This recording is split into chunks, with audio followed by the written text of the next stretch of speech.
Okay, friends, we will get started. Thanks so much for joining us. We still have people joining the call. Welcome. My name is Adam Beck. I'm Executive Director of the Smart Cities Council for Australia and New Zealand, and delighted to bring you a little 30-minute, our monthly instalment, which is the Digital Twin Hub Meet. I'd like to first start by acknowledging the First Nations people as the original inhabitants of the land of which I'm participating in this meeting today in Brisbane. And I recognise the country north and south of the Brisbane River as home of both the Turrbal and Jagera nations, and pay my deep respect to their elders past, present and future. For those of you that have participated in our monthly hub meets before, it's quick, it's short. We record them for our friends that aren't able to join. Cameras are optional if you have bandwidth, but it is nice to see faces from time to time, which is great.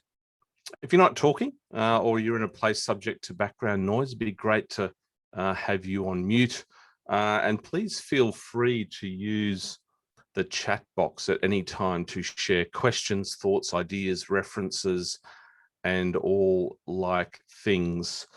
Today, we're going to be focusing in on a program that we launched last week, the Digital Twin Challenge. We don't have any guest speakers today, but we do have on the line a number of our participating cohort members, and I would like to introduce them as we get into the session today. I would like to start with a reminder of the digital twin and all the good things that it promises, and in particular from the Smart Cities Council's perspective, how we define digital twin. And of course, we do not depart from the common idea or approach or platform that the digital twin is a digital replica of a physical thing. We do, however, like talking about digital twin through the lens of capability. We believe that this makes the digital twin more understandable, digestible, achievable, and also more inclusive, which is a big part of what our digital twin agenda is about in terms of being more inclusive of sector, more inclusive based on discipline and interests. And for those that have had the chance to take a look at our digital twin blueprint draft for Australia and New Zealand that was launched last Thursday, you will note that the sort of subtitle of that draft blueprint is Digital Twins for All. So just a reminder that a lot of what you'll continue to hear from the Smart Cities Council is based around these core capabilities that we're looking to build to advance our digital twin marketplace. So with that, I would like to give a short overview on the Digital Twin Challenge. We had a briefing session earlier in the year that some of you may have participated in.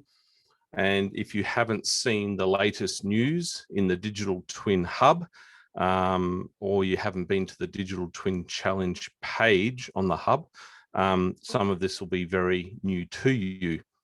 The shorthand is we now have a cohort of 18 organisations that we have invited and are now participating in what is called the Digital Twin Challenge for 2021. It's been a process that's been underway since around about October last year. We had an early expression of interest. We then went out for full applications. We had an application process. We invited a number of organisations to participate and formally join the challenge.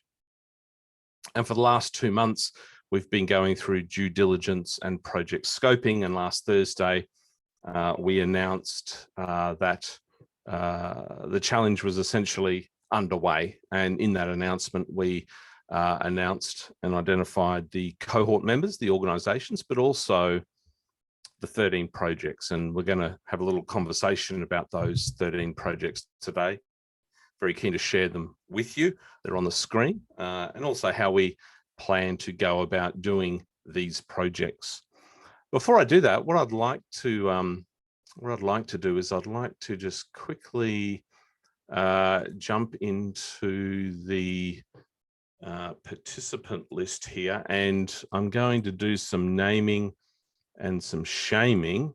And what I'd love to do is get some of our challenge participants to introduce themselves and what they're hoping to achieve from the challenge. Just a little introduction, and I'm going to go down. The list here in no particular order at all. So I've put them all on the spot, but I do that to be authentic. And I'd like to invite Angela Liu from Sydney Water to step on up. And Angela, if you wanted to quickly introduce yourself and what you're looking forward to in the Digital Twin Challenge, that would be great. Thank you. Yeah. Hi, everyone. So my name's Angela. I'm in Sydney Water. I'm actually a new graduate this year, but I'm very interested with all these different experts from all these different industries. Sydney Water itself has just started looking at how we can utilize digital twin and digital engineering across all new ways of working. For me, I come from a business and also a design thinking background. So I'll be really interested in how can we change our new ways of working, and also what does collaboration look like with the utilization of all these capabilities with digital twin. So excited to be on board. Thanks, Adam. Angela, thank you so much for that. Bill Thompson, hello, good afternoon. Can I call you out to do the same thing? Thank you. Yeah, thanks. Thanks, Adam. Hi, everyone. Bill Thompson, GHD.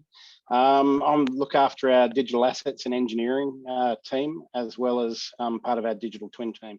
So we're excited to be part of the challenge because you can see the list of projects and everything else there, but it's really about collaborating as an industry with clients, with academia, with local government and everything else, to actually see if we can accelerate this for the greater good. You know, the power through digital twins is phenomenal, and we're working with a lot of clients to help scope that out, look what the opportunities are, how does it tie into the bigger picture. But you know, you've got to start somewhere, so this is where we're working. So good to see. Excellent. Bill, thanks so much for sharing. Brenda Pottinger, let's head over to New Zealand. Brenda, good afternoon. Hello, everybody. Stacey's on leave down in lovely Hamner down south, so it's me still working away. I'm the Data Information Governance Manager here at Council. I work directly under Stacey, who's the CIO, and we're really excited to get involved with many of the projects. I think both previous people before me were, working in collaboration. Ours, we have, as most organizations, have a massive amount of data and information, a lot that's untapped, and we want to be able to get the most out of that data information, and moving from just, the traditional infrastructure that digital twins are built on, but also looking at the different environment that we're responsible for managing and regulating, which is air, land, coastal. We have the largest coastal area in New Zealand, and also fresh water. So how can we use that digital twin concept, and collaboration is key for us. Thanks so much, Brenda. And you did fail to mention which council you're with. It is District Council, top of the south, sunniest place in New Zealand. Okay, Marlborough District Council. Brenda, thank you so much for that. Let's pick a couple of other cohort members that are here. Katherine Hill, City of Melbourne. Good afternoon. Hello. Hi, Adam. Thanks for having me. Yes, Katherine Hill, City of Melbourne, Head of Smart City Incubator under the Technology Division. We're super excited. We have a couple of digital twins, but we've certainly just dabbled and piloted with our partners, and we're looking to partner with Adam and the rest of the cohort to really develop some best of breed thinking and standards and way forward. And it will accelerate for us, our GIS team and our real-time data teams coming together. Excellent. Katherine, thanks so much for that. I'm going to head back to New Zealand. Daniel Jurgens. Daniel, good afternoon. How are you? I'm cold. It's cold here. So yeah, I'm not in the sunniest part of New Zealand. I'm probably in the windiest, coldest part of New Zealand, but I do love it here. While I represent WSP, and in my remit, I'm across delivering multiple digital twins across the country, and we're doing multiple massive projects globally. What I'm looking to achieve out of this is I agree with Bill Thompson's sentiment is that, if we all collaborate and share our learnings, we all win, right? So that's what we're wanting to do, is we want to share our learnings, share what we know, and contribute with everyone else for the greater good. Sounds a bit kumbaya, but yeah, I very much believe we can all win here. Excellent. Daniel, thanks so much for that. Jack Barton, New South Wales. How are you? Good afternoon. Hi, good to see everyone. Jack Barton with University of New South Wales's Geospatial Research Innovation and Development Group, GRID. And really, it's really valuable for us to be able to get the experience of this cohort. Really, there's a lot of stuff to still be developed, and we're really keen to sort of find the pressure points and the areas where a bit of research can help, research and development can help make a better end product at the end of the day. We've got a good range of experience covering a lot of aspects of urban computational design and digital twins and how they can be applied in government and industry. So we're very keen to be working along with you guys. Thanks. Jack, thanks so much for that introduction. I'd like to head just north of Brisbane to Moreton Bay. Nathan Barry, Sue Baven, are you there? Do you want to say hello? Hello. How are you, Sue? I'm good, thanks. Nathan and I are both working for the innovation team in our asset management section in Moreton Bay Council. So I guess we're interested in seeing how our contribution to artificial intelligence projects that we're working on can contribute to the digital twin side of our business, our whole of council going forward. So that's our interest, and happy to be collaborating with everyone that's on the cohort. Excellent. Sue, thanks so much for that. Just a couple more and then we'll chat a little bit more about these projects. Reuben Sen, good afternoon. Would you like to introduce yourself? Hi, yeah, I'm Reuben. I'm an associate in asset performance with ADG. I'm looking forward to this challenge to help provide some input into my learnings and industry experience from manufacturing, supply chain management and asset management. And especially things like asset optimization, and looking forward to working with people to contribute to the industry for forward-thinking or good-thinking future. Excellent, Reuben. Thanks so much. And I might jump over to Gavin Cottrell. Are you there? Good afternoon, Gavin. Hi, Adam, and hi, everyone. Can you hear me? We can. Brilliant. Okay.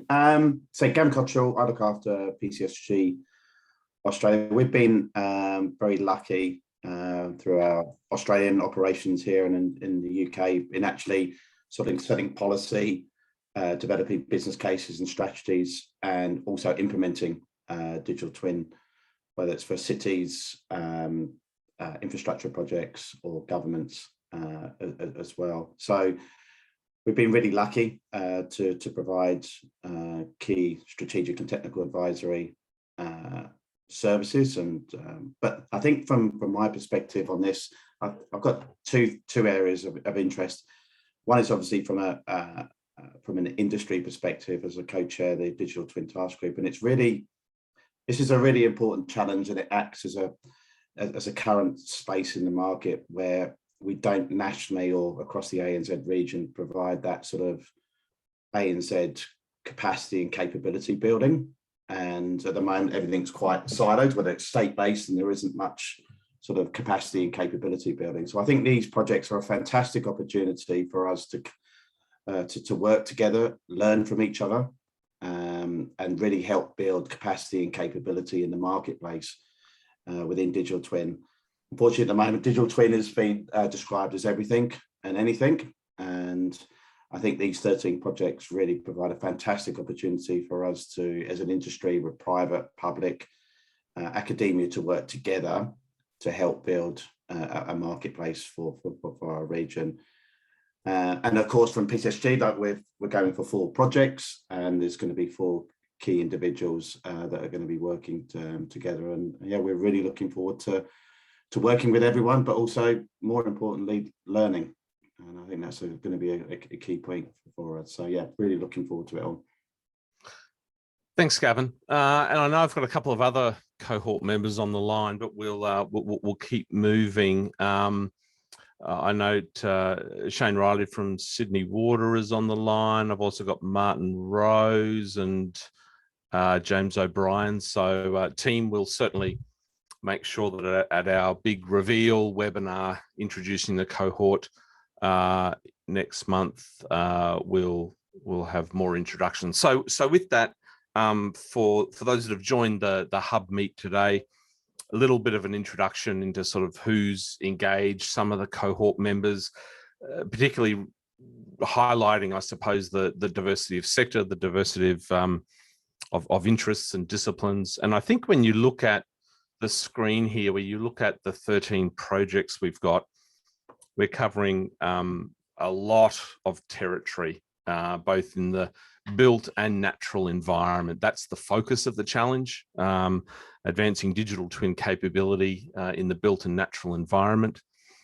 The 13 projects weren't dreamed up, little bit of method to our madness, a lot of observation over the last 18 months, what we collectively as the digital twin community, public, private, academic sector representatives, what we've been talking about, what we haven't been talking about. A lot of these projects came out of what's been almost an 18-month project with the drafting of the Australian-New Zealand Digital Twin Blueprint. Many of you were involved or have been involved in different ways, different touch points as that blueprint has evolved. So we've had quite significant engagement with government, industry and academia over the last 18 months. And so whilst the blueprint has been in development, we were taking some notes on the side to sort of really highlight important topics and issues and concerns that we know or knew we had to pick up at some point. And I suppose that helped us sort of culminate this and grow and nurture this group of 13 projects. What you'll see is essentially on the screen, not just sort of the working title for each of the 13 projects. Each of these 13 projects has been scoped in more detail. We have a more detailed scoping document that we've been working with the cohort members on. You'll also see in brackets there what we think the artifact might be that comes out of that project. And when I say artifact, what I'm talking about there is the whole intent of the challenge is to grab a group of leaders, do a whole heap of work that not necessarily, hasn't been done before, but we think, needs a lot of collaborative effort to push forward. What we'll be doing is each project will deliver an artifact or series of artifacts that we will launch at Digital Twin Week 2022, which is next October. So we'll essentially donate back to government, industry and academia a whole range of knowledge resources that the cohort has been working on over that period of time. The cohort will certainly be doing the heavy lifting. In the next month, we'll be doing all our deep dives to go into sort of a deeper scoping process for each of the 13. And then across the 17 cohort organizations, as Gavin alluded to, each cohort member has identified which project or projects they would like to work on. We're going to have some cohort members that will just keep a watching brief on some projects and share some knowledge here and there. But we'll also have 2 co-lead organizations for each of those 13 projects. So we're going through that process right now with the cohort. We have a program of work, engagement, activity, knowledge sharing, international exchanges, public webinars, that will take us out to the end of this year. And then as we turn the corner into 2022, as we make a run up to October 2022, there's a range of activities along the way. The cohort will physically, hopefully, get together in February for a big 2 to 3 day intensive. There'll be some quarterly public progress reports where we'll share with everyone where we're at with those 13 projects. And of course, we'll regularly be communicating and sharing how each of these 13 projects are going. What I'd like to do is I'd like to invite anyone that's on the call to share any views, ideas, priority projects that you think might be more important than others. I invite you to use the chat box to share any views. This is sort of an early start to what's going to be some continual engagement that we do. We've also on the Digital Twin Hub website, if you head to the challenge page, you'll also see the invitation there to stakeholders to join us in the journey to participate outside of the cohort, but sort of come along the journey with us. So we certainly refer you to the hub for that information. But for now, would be very interested to see if anyone has any questions or comments, or would like to point to a particular project that's up on the screen here that you feel passionate about. Are there any major fundamental gaps in our project set? I'd like to open the floor now, whether it be our cohort members or indeed any of our other broader hub community members, to share any views they've got about the challenge projects that we've briefly described.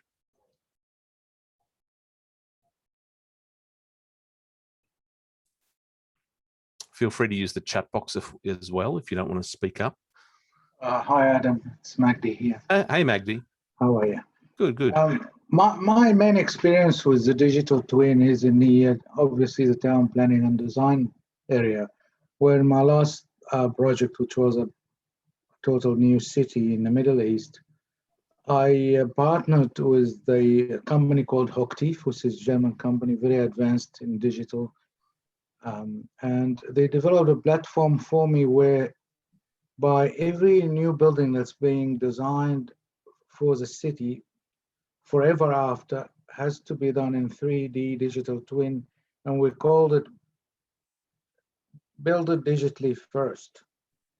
And we will not approve any building unless it is done that way, and then becomes part of the greater platform, which is a 3D for the whole city. And also we did the underground, so all the foundation has been done in 3 days, and that helped to avoid any underground clashes with the infrastructure. And on average, we were able to avoid 13 to 25 clashes by adopting this new technology. So I'm very fond of it in terms of just a single application, but we applied it widely for the whole city planning after that. And we're able to do precinct planning, hypothetical and then real. So when a developer comes along, we say, that's how we visualize the city and that particular part of the city. Show us how you're going to fit in. So that's, I'm very, very fond of that process. And my experience with it was very positive. Yeah, that's great, Magdy. Thank you for sharing that. Friends, other questions, comments? I've had a question come directly to me. I won't disclose who it is, but the question was around digital twin software. What are we doing? What aren't we doing? We certainly know that there's a lot of platforms that are available from the private sector and also academia. We'll be running a few sessions where we'll be inviting vendors to certainly showcase their work and their platforms. So there'll be opportunities for the broader community and those that are on supply side to certainly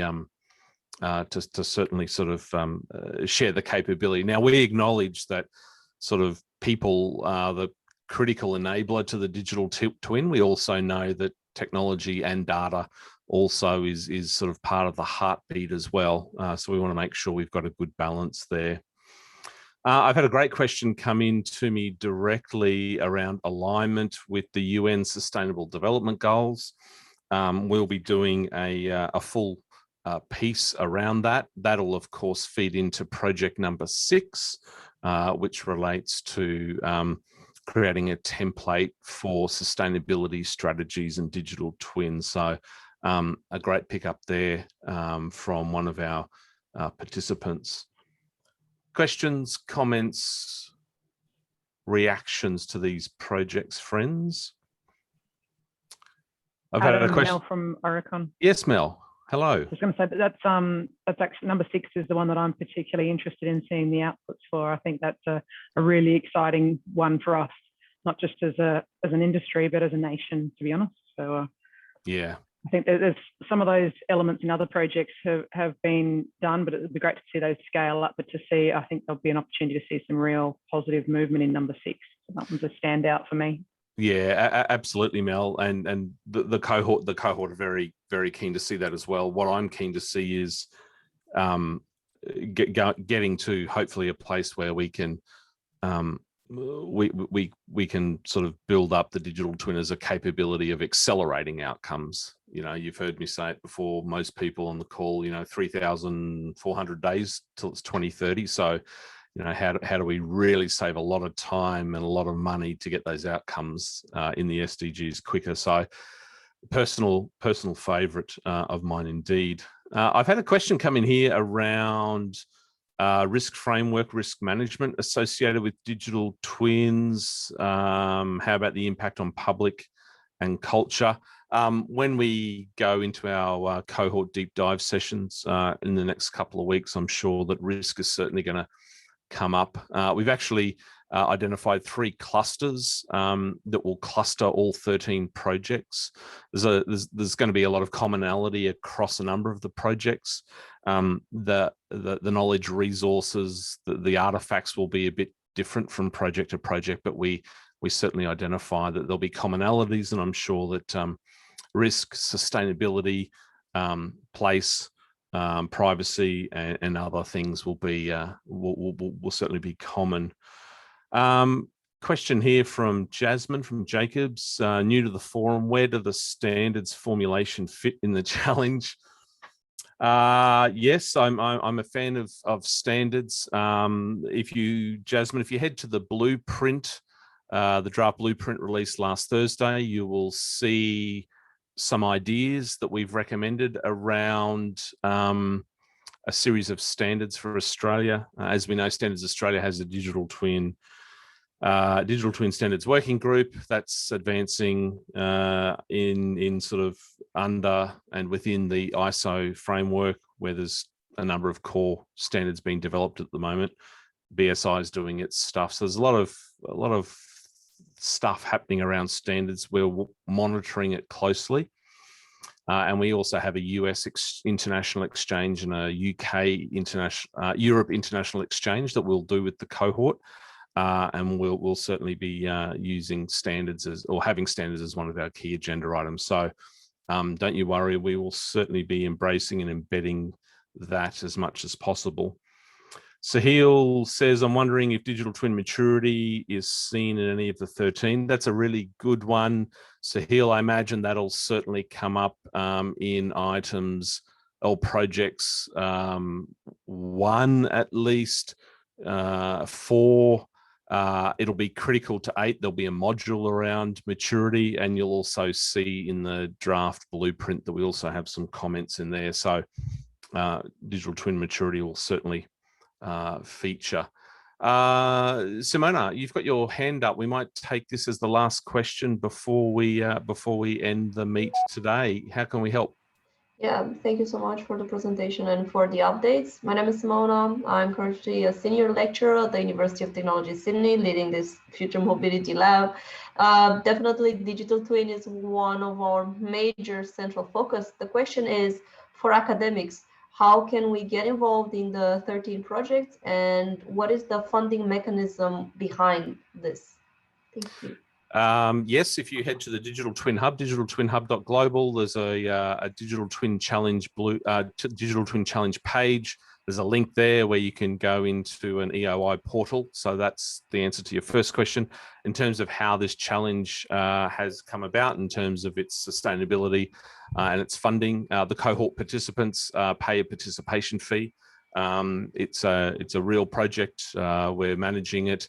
And there's a lot of work to be done. So that helps with the administration of the challenge. All going to plan, we'll run a digital twin challenge every year. So this is the inaugural one, 2021, even though it goes for 18 months. And we look forward to sort of learning a lot and hopefully continuing to sort of use it as a platform to increase capability for digital twin across the region. So these 13 projects are potentially the start of many others that will come over time with other challenge cohorts. This is our sort of inaugural cohort, our inaugural challenge.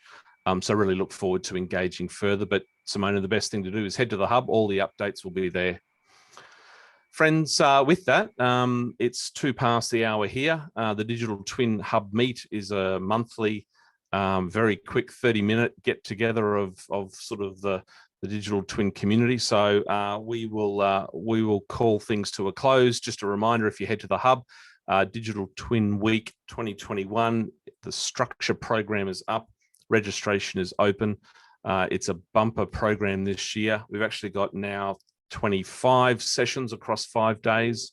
Look forward to bringing you more information as the session descriptions get posted, but you can register now. With that, thanks so much for joining this month. I hope you found that informative whilst brief, but that's the intent. We don't want this to impose too much on your working day. Any questions, feel free to reach out. We look forward to seeing you next month. Thanks, everyone. Thanks, Adam. Thanks, Adam. Thanks, everyone. Thanks, Adam. Thank you. See you later. Cheers, Adam.